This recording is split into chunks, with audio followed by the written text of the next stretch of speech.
is an unrehearsed taped interview with Ronald Pepper Hardy. This interview is being conducted by Gabe Hall for the William B. Birch History Center's Veterans Project.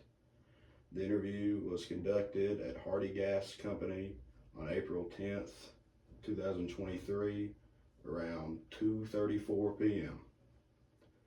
So, what is your full name and where were you born and on what day? Ronald Gene Hardy. I was born August 30th, 1947 in Richmond, Kentucky, Patty A. Clay Hospital. Alrighty. My dad carried me out of the hospital with a nickname of Pepper, so no one knows my real name except the government. Yep. So where did you grow up? Grew up in Winston, Kentucky. It's down right on the county line of Estill County and Madison County. And it's on the western side of Estill County. Drowning Creek separates Estill County and Madison County. That community there was called Winston. My father had a store he bought when I was 2 years old. And my mother run the post office there in the store. So I was raised up there at Winston until 1965.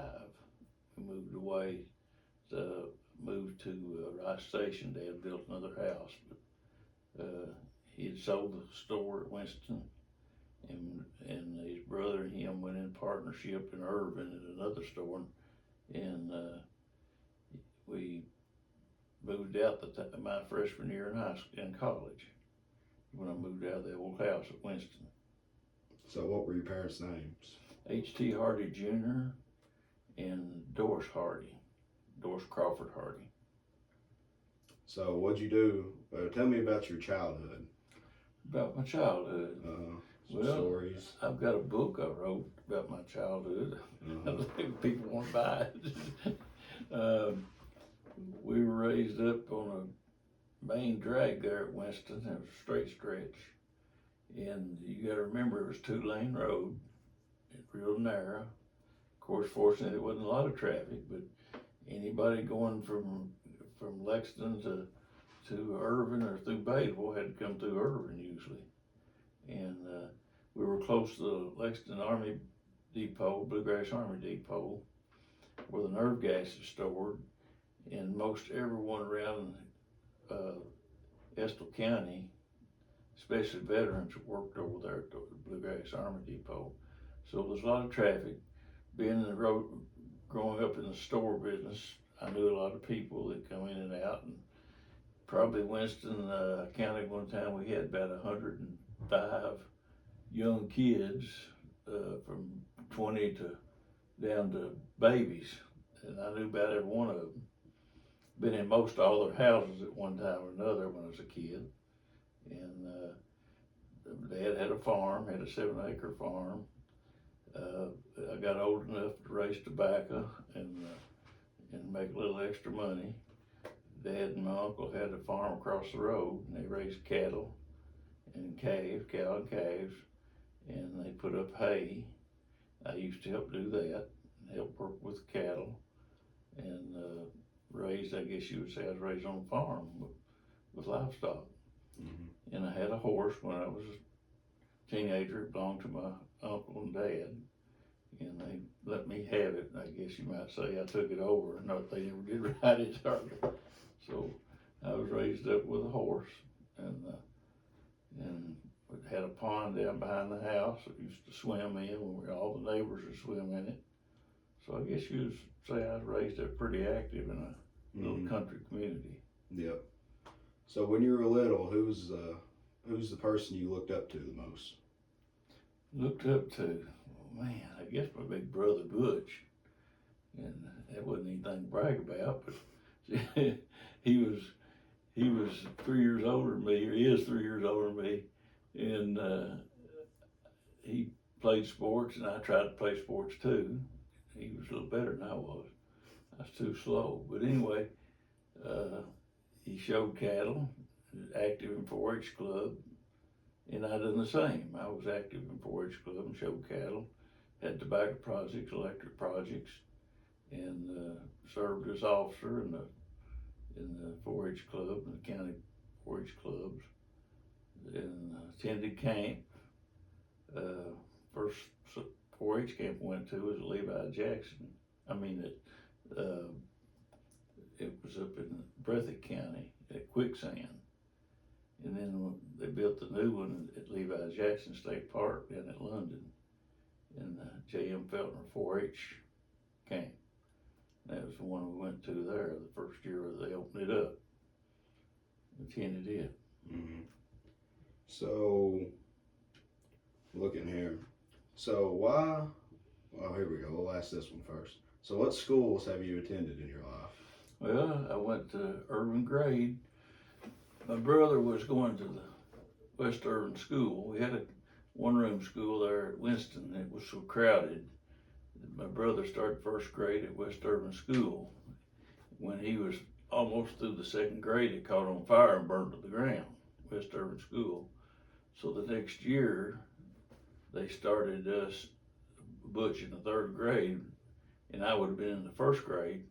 We started Irvin Grade School, and Dad paid tuition for us to ride the county bus. There was probably 5 or 6 of us that went to Irvin Grade from Winston area, in Rice Station area. And my cousin included, they went to Irvin Grade. So we paid tuition. Butch went there, started in the third grade. I started in the first grade. We attended there through the 8th grade, and graduated from 8th grade. I went to Estill County High. And the reason I didn't go to Irvin High, I knew everybody there. It was that I learned their names and knew them in 8 years of grade school. So that was my first adult decision, was what high school I was gonna go to. So I chose to go to Estill County High instead of Irvin City High, and because I wanted to make new friends. Mm-hmm. So what college did you go to? Okay, I graduated from high school in '65, and I went to work that summer at University of Kentucky, Coldstream Farm. I worked on their farm there, and for that summer, I lived in the sheep barn, or there's an apartment in the sheep apartment, and I lived there that summer. And then I went to UK my freshman year, had my car over there, which you weren't supposed to have, but I worked at the University of Kentucky, and they had me down as a worker, so nobody ever questioned my car sitting there on campus. And then my grades weren't very good. They expected us to study. But, had 4 of us in apartments at Cooperstown. They used to be married couples apartments, and all us war babies had to go in and crowd up, I guess you'd say. And they put 4 of us in a 2-room apartment with a common bathroom and expected us to study. But we had a kitchenette, we cooked, made pizza, and we got pretty good at making pizza. But I went there a year, had a bicycle, rode back and forth across campus. I took Air Force ROTC, that was an elective there, ROTC was. And I found out I wasn't gonna be a pilot. That was too much. There was a lot of brain work required to be a pilot, and I wasn't up to that right then. But I like to be down on earth a little bit, I found out. Mm-hmm. But anyway, my grades weren't the best, so the draft was coming, and I said, I believe I'll join the National Guard right now while I can, in case my grades are real bad and I flunk out of UK. I won't have no place to, no excuse. When I was a student, it wasn't any problem. I didn't have to worry about the draft. But I did, I went ahead and signed up for the National Guards. My name come up to go to basic training, and I started basic training, it was in '66, September '66, it was basic training for, I think they called it 6 months training, but it was more like 5. Mm-hmm. Basic training in AIT. AIT, basic, everybody takes basic. Then AIT is where they take you to a specialty school. And my school that I went to was in Oklahoma. It was an FDC, Fire Direction Control in Oklahoma, where they shoot cannon training, how to fire cannons and how to direct fire, was what I was doing. We didn't have GPS.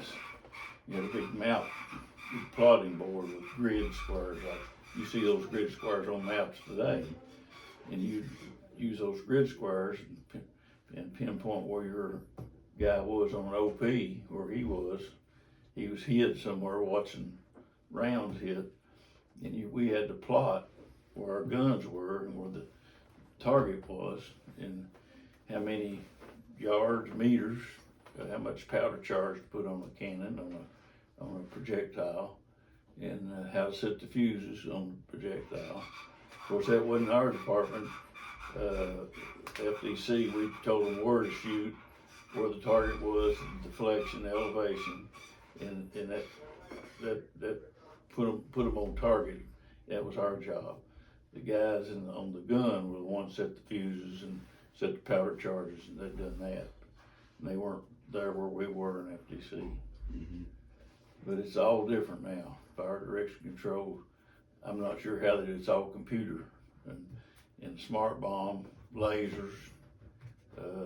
They don't use plotting boards anymore, as far as I know. It's obsolete. Mm-hmm. But this was during Vietnam, and I come back from basic training and my schooling, my education, my MOS they call it, military occupation specialty was that was our school, and I stayed in the guards up here in artillery for a year, I guess, and then all of a sudden they changed our orders. They changed our units to combat engineers. And when they changed us to combat engineers, we all had to take training courses and everything to convert ourselves from artillery and the cannons over to building objects, destroying objects, and combat engineers all different than it was in artillery. So I didn't get to go to artillery summer camp but one time. Now they chose a group in Bardstown to go to Vietnam at that time. They activated them, and they had a bad loss there too, those guys from Bardstown. I think there's a book out called The Sons of Bardstown, tells about a 70% casualty rate there. Yeah, that was one of the biggest groups that went over that. Yeah. Casualties. Yeah, they were more qualified, I think, than we were. And I always heard it, they were nuclear qualified. Now, I don't know if that's true, but they went instead of us. They were a sister unit, so I guess we were fortunate probably we didn't go. Yeah. But they had plans ahead though. They were changing us to engineers, and we stayed combat engineers. And I was in there from 66 to 74. And they changed us in 74 over to mechanized infantry. Here we were going through this is my third school. I was going to be a different military occupation. It was going to be not combat engineers, but mechanized infantry. So we got APCs, we got tracks, and they give us 50 calibers and all kinds of nice weapons to shoot. But it was all different. And they had a mortar platoon. And I should have been in the mortar platoon because I was FDC trained, and mortar had FDC for the plotting board, and I should have been in it. They wouldn't let me get in it for some reason. So I got mad and said, I'll show them, and I just quit. So I had 8 years in, and we were required to have 6 years service in the National Guard Reserve. But I had 8, and I was an E6, and I just got mad like most people do when they quit, and I got out. But a friend of mine, meanwhile, while I was in the Guards, I got Randy Dozer. He was teaching art over at Eastern. He's a distant cousin of ours. I went over to his office, and he went with me to see Dr. Householder at Eastern, EKU, and he agreed to let me start into school there on probation because my grades was bad at UK. and I started on probation at Eastern, and I was living with Mom and Dad there at Rice Station, and commuting, and I would work at the office one day, at the store for Hardy Brothers one day. Next day I'd go to classes. The next day I'd work, so I had classes set up every other day. They still do that now, I think. Mhm. So I'd really go to class sometimes 3 days a week, sometimes 2 days a week. But I carried a full load, 15-hour loads every time. Mhm. So, meantime, I was working there, and 69, I got married. While I was going to school, while I was working at Hardy Brothers, I had a good job. I was in the Guards and had a little security there too. Mhm. And I ended up graduating from Eastern in 71. Mhm. So I only lost a year. And that year I went to the military for 6 months training, got my head screwed on right, and then started back. And when I graduated, I had some B's and C's and Mhm. few C's and A's, so I had better grades. And I did put myself through, and you can do it. You can work and go to school. Mhm. So backtrack a little bit. Talk about basic training. So what was it like? Basic training? Yeah. Was it fun Oh, or was it man. bad or? Well, we got on a Greyhound bus over here, Mhm. and we went. They assigned our order said to go to Fort Campbell, Kentucky, which is on Tennessee and Kentucky border down at Hopkinsville, Christian County. And got on a bus here at Richmond, I believe it was, and it took all day to get down there. Seemed like it was up in the night when we finally got to Fort Campbell. The bus made every stop in the world, and we'd pick up soldiers sometimes, new recruits. But the first thing you do when you go into the basic training, of course they bed you down and feed you, Mhm. and they don't holler at you real bad. They'll have some guys that till they get you clothing, they gotta get you shots. They line up a certain day. They do a mental evaluation of you, talk to you, and ask you questions, see if you're not crazy, and then they check your health, and then if you pass that, I forget what other tests they done, but mostly your health. And back then, in Vietnam days, we were getting all in basic training. We were most all reserves, Mhm. a National Guard or Army Reserves, and we were all about the same age.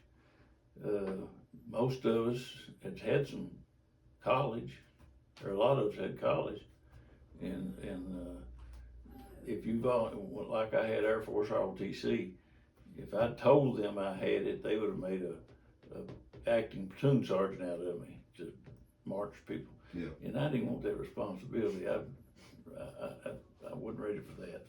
My brother Butch did. He had ROTC, and they made him a platoon guide, and he had his own little room when he was basic training. But he was more mature than I was when I went. Mhm. And so, I wasn't married at that time, of course, and whenever you'd send letters home to somebody, it seemed like they was 1,000 miles away. Mhm. But after you passed your health evaluation, you got shots. You go big line up with your shirts off, and on each side they had these injectors. They'd stick them up there and inject whatever they're shooting into us. And some people pass out. They about get you. You smell some of that alcohol, but Mhm. they weren't needles. They were those power injection injectors they used. Then we went over to get our clothes. They'd size us up, measure us, get our caps, underwear. All of us had white underwear, and of course military socks, and OD green trousers and shirts. They were called what was the shirts called? Jackets, I believe they were, or the blouse maybe. But anyway, they give you all that. They give you boots, brand new stiff boots, You had to break them things in. But they would teach us how to march to and from the barracks.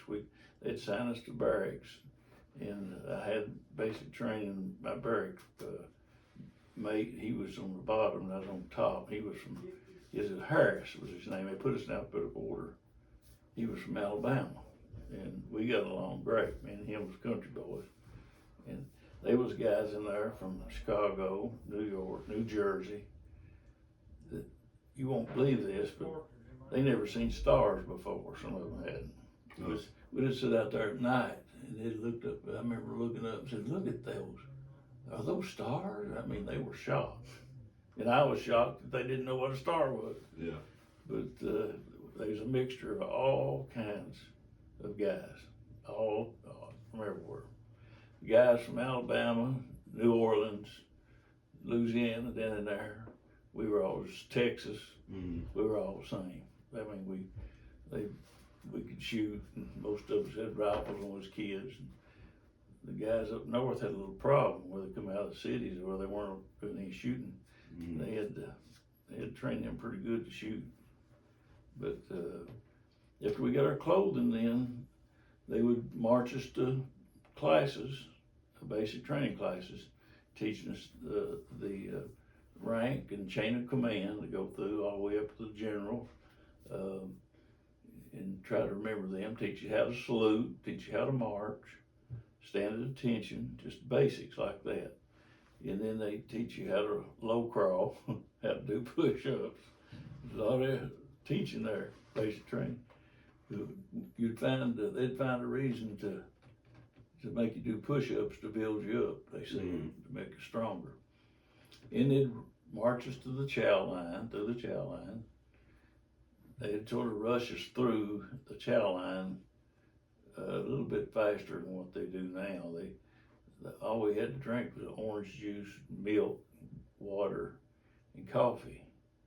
Now then, the basic training they go through, they've got Coke machines, juices, ice cream. All we had is whatever they dished on a plate and give us. But I remember one of the drill sergeants says, "Some of you guys are taking time to taste your food. You don't eat up and get out of here." But they always pressure you to get on, get with it. But nighttime come, you was tired, had blisters on your feet maybe, and you was ready to hit the showers. Sure were. But that was basic training. That was supposed to be the same training all over the United States. Yeah. At all the posts were supposed to got the same education as we did. So would you say it was hard to adapt to military life, or? It was worse for other people, but for me, I enjoyed camping and going outside, carrying a rifle. I didn't mind that, carrying a rifle. We got where we took it with us. But it was difficult when you had to lay down in the mud and eat in the rain, on the cold rain. Of course, I went in September to, I guess it was May maybe, before I got it out, base train. But when you're in September, October, November, December, training outside especially, you got your helmet on and rain gear, but when they come out and bring food out to the range to you, you're eating it standing up. You didn't have shelters to get in. With water dripping off your helmet down in your mess kit, you just kept eating it while it was hot, if it was hot. Yeah. But that was a little difficult, but it was an experience. Yeah. It was a learning experience, and it was to teach you how to survive in bad times.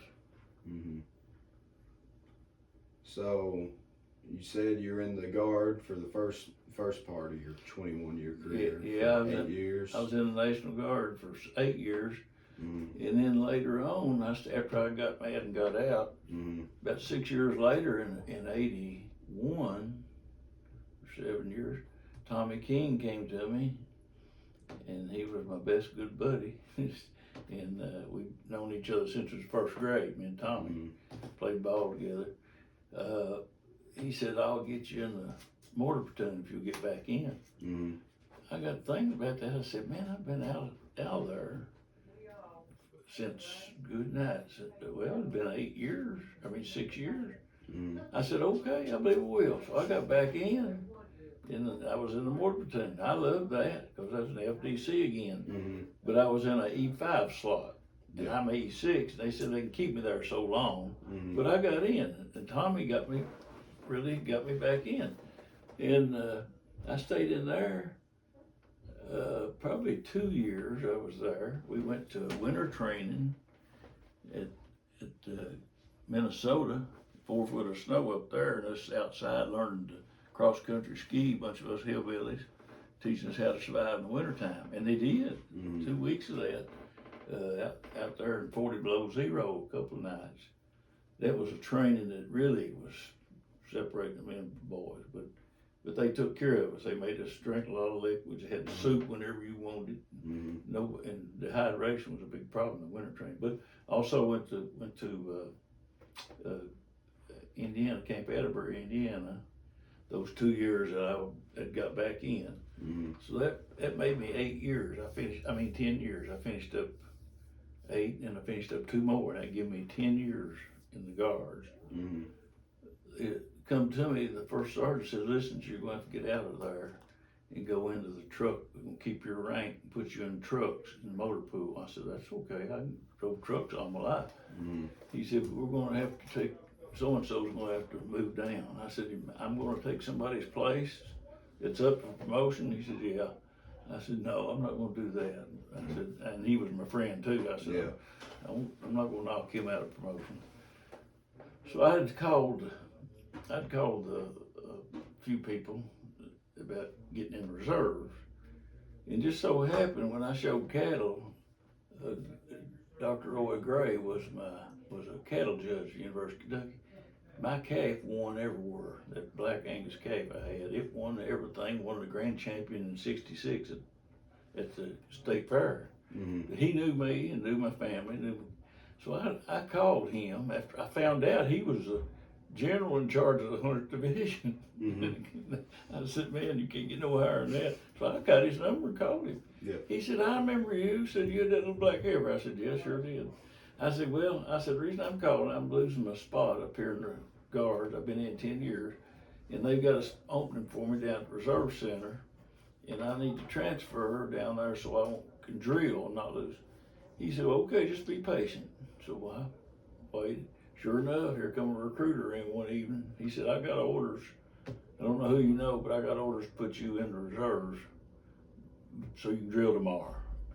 I said, well, that's good. I know the right people then. He said, you sure do. Whoever you know. I didn't tell him who I knew. But anyway, he said, you got to get out of the Guards.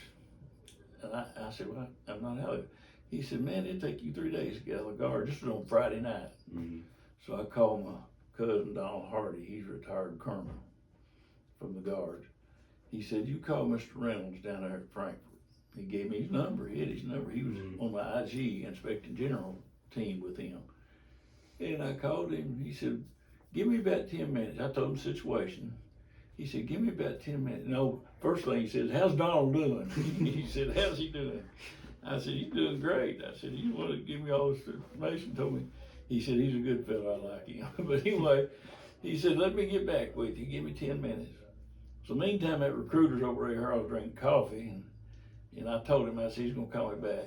It was about 10 minutes. Mr. Reynolds called me back and says, Hardy, you're out of the Guards. Said, I'll send you the paperwork Monday to sign. Mm-hmm. I said, well, good for you. I went over and told that recruiter. He said, you're out of the Guards? You can't do that. I said, well, I am.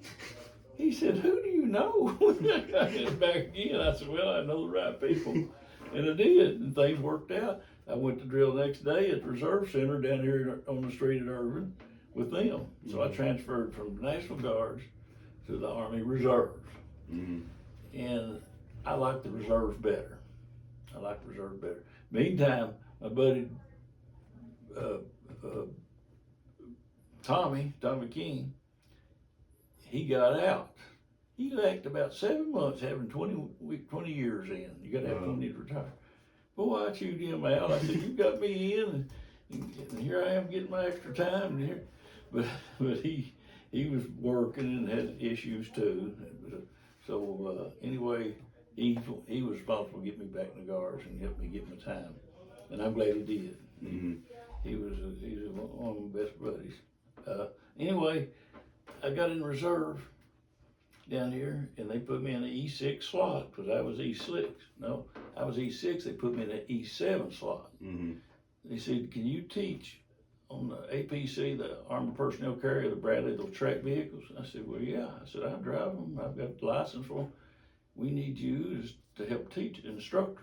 So that's what they made me an instructor. Mm-hmm. It was made up of of instructors and basic training drill sergeants. Mm-hmm. And the whole purpose of 100th Division, our unit, was to go to Fort Knox or somewhere and start training troops, to send the troops to us. We'd start basic training with them. Mm-hmm. And that's what we done. And the drill sergeants done the basic training, getting them to the classes and mothering them. And the instructors, like we would be given the classes that they would bring them to. Mm-hmm. On weapons and map reading but just bivouac, just basic stuff that they had to learn in classes. Anyway, that's what I ended up doing there in the reserve. But another thing happened in the reserve. Of course, in the Guards, I was on the indoor rifle team, at Mm-hmm. 22 rifle team, and we won a trophy, won a national trophy. It's up there in the National Guard Center right now. Got my name on it. Mm-hmm. I think it says Ronald Hardy. It don't say Pepper, but anyway, our name's on it. Boyd Johnson, Pappy Gould, Terry William, he's I think he's on it. There's about 6 of us on that rifle team, indoor rifle team. I enjoyed it. Mm-hmm. Had that big match rifle and shoot all you wanted to shoot, okay, and get paid for it. Yeah. So, but anyway, I found out when I transferred the reserve down here, they had a rifle team for the 100th Division. And I asked somebody about getting on the rifle team. He said, "I'll give you the phone number." And I called. They sent orders in for me to report to Fort Knox to shoot. Mm-hmm.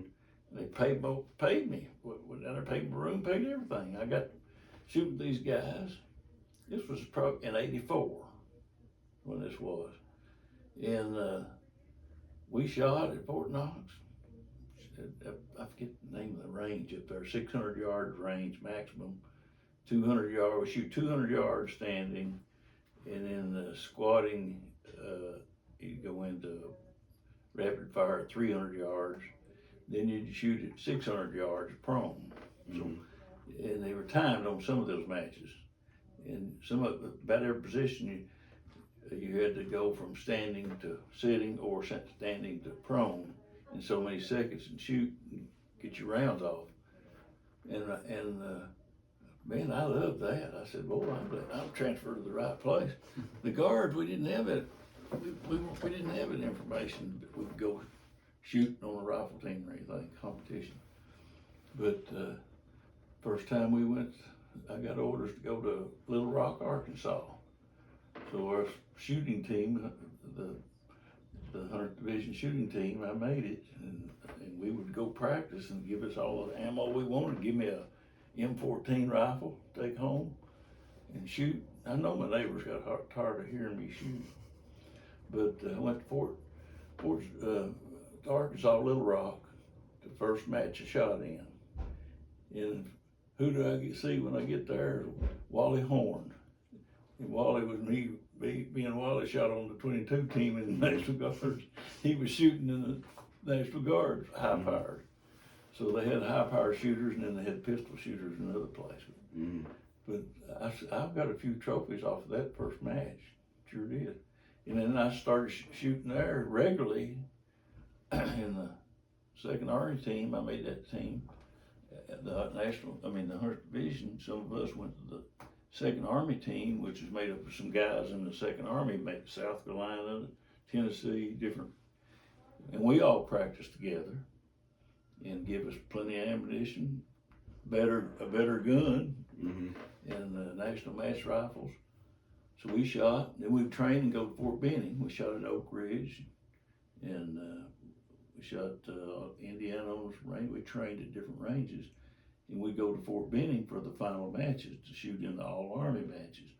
In other words, all of us in the Second Army were trying to make the all Army team where they pick out the best shooters.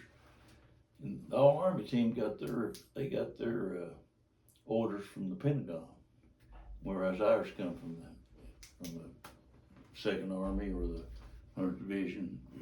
And the better you shot, the more you shot, the better you get.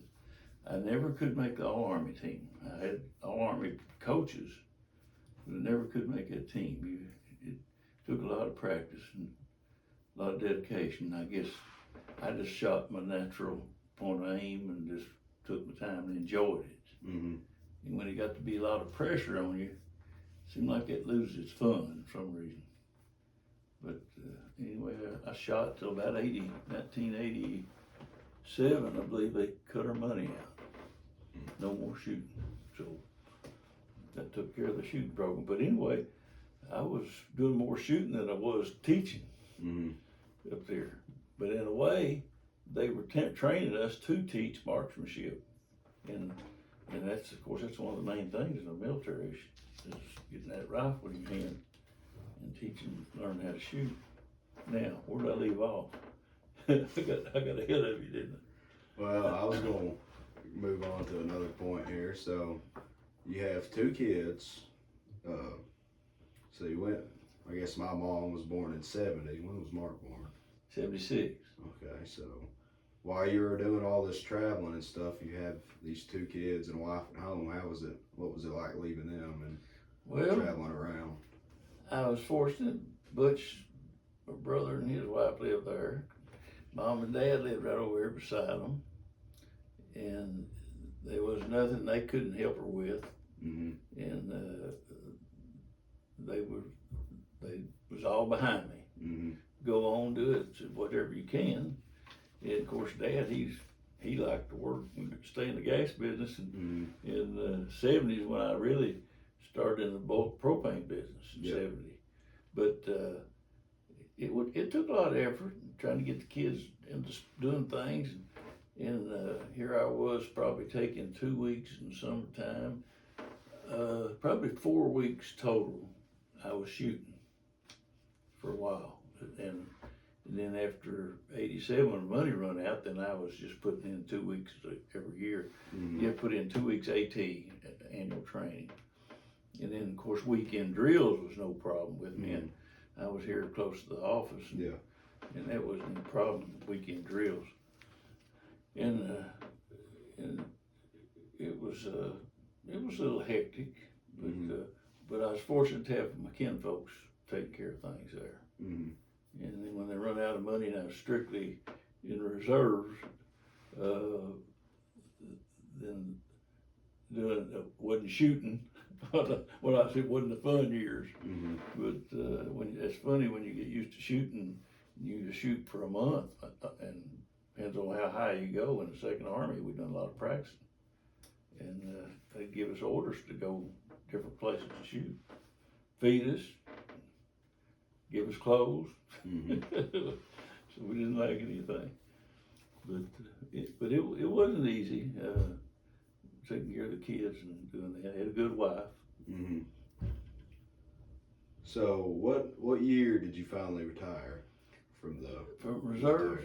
Yeah. Well, in 91, well, probably in 90, when I was in the 100th Division up here on Urban, they told some of us track commanders, so listen, we're just going to leave drill sergeant this unit. You all are going to have to go to Fort Knox, and they're forming a unit down there for us training us drills or us instructors. Well, they knew Desert Storm was coming on. There was something going on. So they assigned us some units down there, and I drilled down there for a year. Go to weekend drill, a good year at Fort Knox. And I didn't mind it too bad. Because when you go down there, you've got these places they sew your uniforms, put on your patches, get good clothes, and keep your uniforms up. And I like that, and that it wasn't bad. But they give us orders one day. They said, "Stand by, don't go anywhere." They called us Mhm. and said, "This is a marching order." Or he said, "Just stand by, don't go anywhere. You're probably gonna get some orders coming out." Sure enough, got orders from Desert Storm. Me and your dad was getting ready to go fishing. We were gonna fly to Fort Lauderdale, meet your dad, or meet your grandpa down there. He was gonna take us fishing, me and your dad. Well, we was gonna leave at 2 o'clock. No, at 3 o'clock. We was gonna get up and go get on the plane. Well, at 2 o'clock, my phone rings. Said you're activated for military. Hmm. And said report Fort Knox, certain time that morning. Mhm. I said, okay. So I said, Mark, our orders are on hold. We can't go, we are not going fishing. So on the way, had my uniform on the way to Fort Knox. I stopped at the airport there, and somebody told me, said, you're not get your money back for your ticket you spent to go fishing. I went there with my uniform on, and I said, I've got activated, and I said, I had tickets I'd like to get refunded. Yes, sir, no problem. Yeah. They give me credit on my credit card, and then on Fort Knox I went. Mhm. And met down there, we got our briefings. They said, now you all be back here at a certain time, and we're gonna get you situated in your barracks. Mhm. So that was Desert Storm, 91 when it was. And probably about December, maybe somewhere in there. And I stopped in Lexington and Richmond. And where was I? Wait just a minute. I stopped in Lexington and met a lady who gave me a beeper at the telephone office. Mhm. And I had a beeper. Joyce could call me from here and beat me.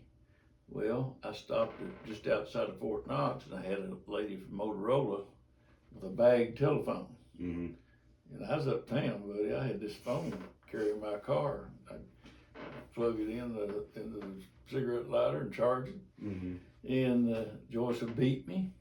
So sure enough, I kept my car. When I was out training troops, I was training on the Bradley, training guys how to load Bradley, how to drive them, how to shoot the cannons and the tows and all that. And she'd beat me if Joyce would. She had a question. One time she told me, said, you need to come home, sign some papers anyway. And the guys that told me there, that when I got there, said, listen, you got a business to run. You know you trained up to do all this work. But if you need to go home for any reason, you let us know. Mhm. So sure enough, she beat me. I'd go out and get on my phone. I'd give the guys a 10-minute break. Yeah. I'd go get on my phone, call her. She'd tell me what the situation was, and that was it. And I relied on that beeper and telephone for a while. Mhm. But I had come home one time, signed some papers, and that was it. And then I went back. But the guys we activated in on, the regular Army guys, Mhm. they said, we just can't believe how well trained you guys are. Said, you all are trained up more than some of us are. And the reason was we wanted to be trained. We signed up to be trained, and it tickled them to death. They'd relieve us. They'd take off a day and go do things and leave us in charge, and they'd done that. But we were only activated for 2.5 months during Desert Storm because Smart Bomb was doing the job. Mhm. And it was eliminating us and the Bradleys, what we were doing. The fighting cavalry fighting vehicle is what it was, to go out. We're supposed to go out and draw fire, find the enemy, locate them without being shot at, if you could. But sometimes they required you to be shot at to find the enemy, to see where they were. But anyway, they let us come home after about 2.5 months. So the regular Army guys, we turned all our new uniforms and everything in and give them, and they turned all their old stuff back in, and gave them some new clothes. They appreciated us. They liked us. But on the way home, I stopped at school over on Russell K. Pike, 2085th U.S. Army School. They teach National Guard and Reserves And I took classes myself there. Mm-hmm. And they were teachers like me that gave the classes. And I went in there and asked them, I said, do y'all need any help here? I said, I'd like to move closer to Irving instead of going all the way to Fort Knox.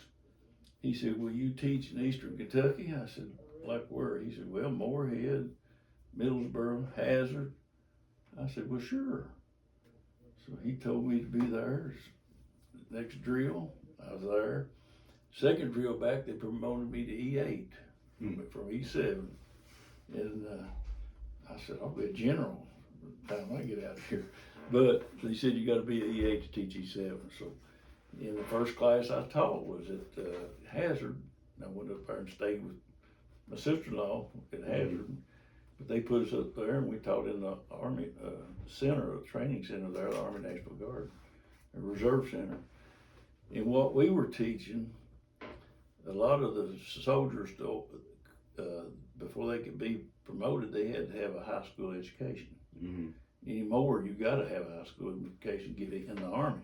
Mm-hmm. But they couldn't get promoted, so we were teaching math, speech, Mm-hmm.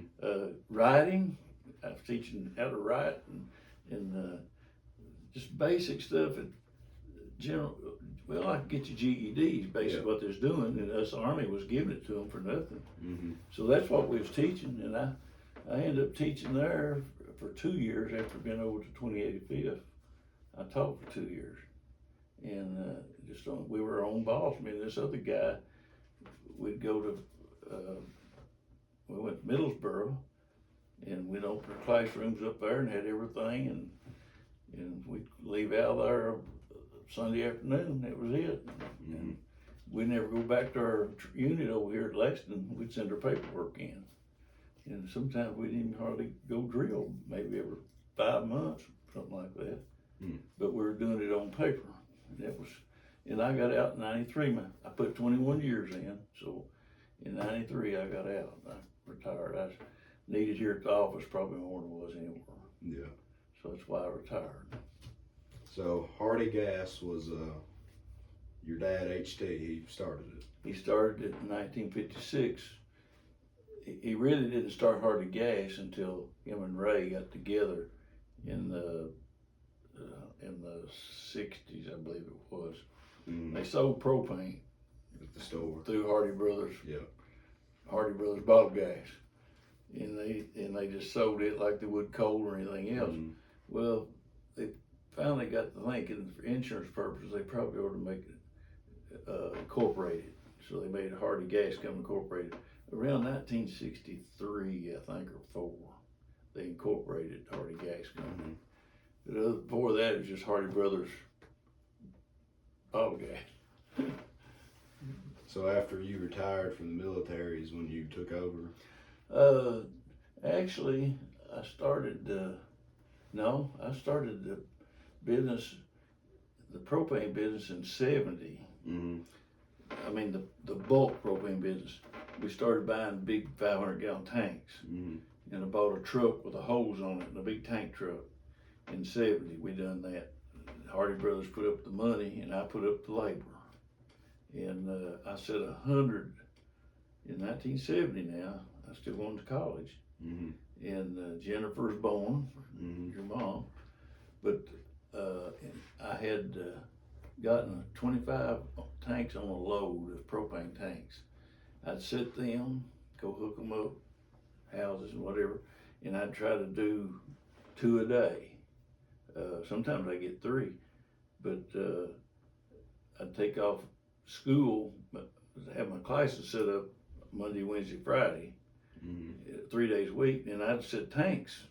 That's all I'd done. I quit working in the store hauling coal, and quit working inside the store. I kept out on the truck doing nothing but hauling tanks and setting them every day. Mm-hmm. This was better than the coal business. I loved it, but I'd set 2 tanks a day usually. The next day, some days I'd get in my truck, drive it to Eastern, park it up there on the street next to the greenhouse, go to class, come back, get in that truck and go to Nicholasville and fill it up with propane. Mm-hmm. And then come back and maybe to fill them tanks up. I said that day before, said fill them up at night. And your mother went with us one time. She was a little bitty thing, and the clutch went out on the truck with us. But we done that. But I've started doing that in '70. Every other day I was setting tanks and trying to keep them full. I set 100 that year, the whole year, 1970. Alrighty, so now you're kind of just, you still got the business, but you're just kind of doing whatever you want. And Well, that's, I got my military time in. yeah. My insurance, military insurance pays, and Medicare pays for my doctors and medicine. My medicine takes care of that. And I'm fortunate to be healthy. And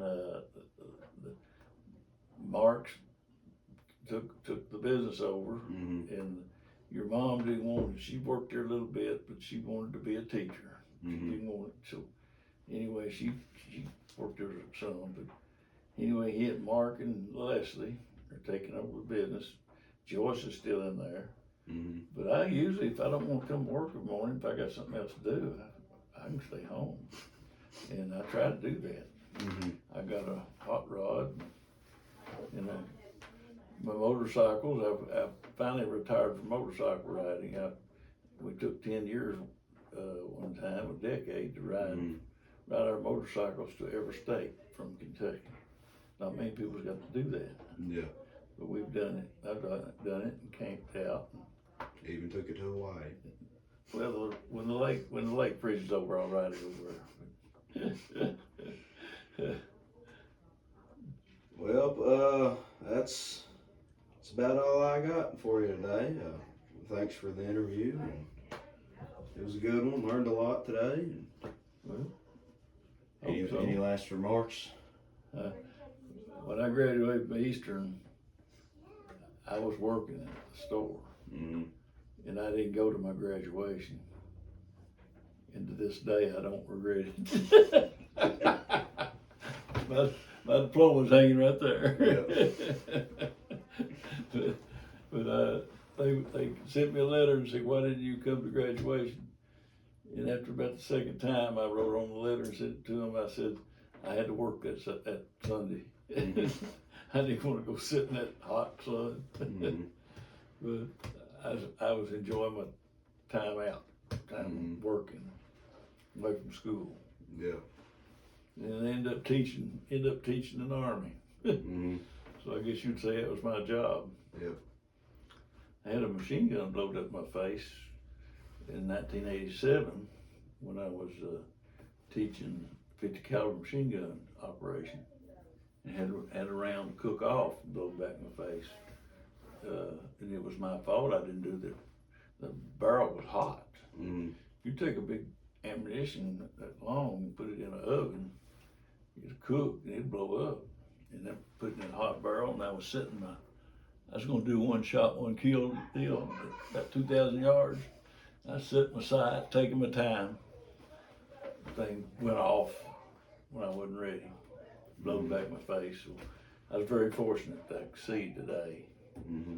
And a few scars on my nose, but that's no problem. I'm here and grinning about it. I hope this interview works good for you in your class. Well, they say in the class, they say thank you for your service is just kind of a cliche. Just walk up to someone and say thank you for your service. You're not really understanding the story. And I think today I've understood the story. So I thank you for your service and all you've done for the country and teaching all the soldiers you have over the years. And I appreciate that. It's been worth it. Yep. It's been worth it. And we thank each other. All us veterans thank each other. We've got some of us that meet once a month over to Richmond at the Cracker Barrel. Yep. And we was in there eating one day, and we always have prayer before we eat breakfast. We got ready to leave. There were 7 of us. Some guy overheard us talking. I don't know what happened, but anyway, he paid our meal and left. We never did know who it was. To this day, we don't know who that guy was. But we're trying to figure it out. I wanted to thank him, but But every now and then somebody will do that for you. Yep. Sure will. Well, thank you, Gabriel. Mm-hmm. Good luck. Yep. Wrap this up.